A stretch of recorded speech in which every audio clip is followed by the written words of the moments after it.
the question I want to ask you around Scottie Scheffler and the year he's having, which is exceptional, but you just talked about a player in Bryson DeChambeau that he doesn't get to go up head to head except for maybe 4 times a year. How do you quantify the season Scottie Scheffler is having on the PGA Tour?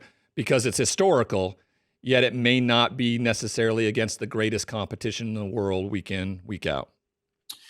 Well, the world rankings doesn't incorporate what these guys are doing on LIV, but there's a site called Data Golf that does a really good job of cross-correlating how good these guys are playing against the competition. And so there's really only a couple of guys that are in the top 10 in the world from LIV. That's Jon Rahm and Bryson DeChambeau. So look, I mean, Bryson DeChambeau clearly is having the best year in major championships, but he's also competing week in and week out on LIV, and he hasn't dominated. So it's tough, Ryan, to answer your question. It's tough to really put into perspective if he's not playing week in and week out against the very best. And that is the dilemma that we're all burdened with in this sort of dichotomy that we have of these two tours.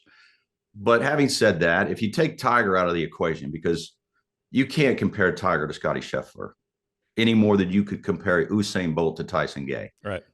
Like Tiger, even what Scottie's doing right now, Tiger was light years ahead of what Scottie's doing. So you take Tiger out of it, and he's in another category of Hogan and Nicklaus. The last time we saw a golfer like this globally, from a data perspective, was Tom Watson. Rory didn't play the type of golf that Scottie's playing right now. He came close. Brooks Koepka, Dustin Johnson, Jordan Spieth, Jason Day, Justin Thomas, they didn't play the golf that Scottie Scheffler's playing right now. It's the best golf that we've seen since Tiger Woods. Now, tee to green, what we're seeing with Scottie Scheffler is very much like Tiger Woods. Very much. I never thought I'd see that again.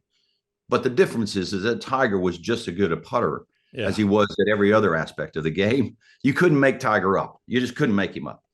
And Scottie Scheffler is not. He's just not that good a putter.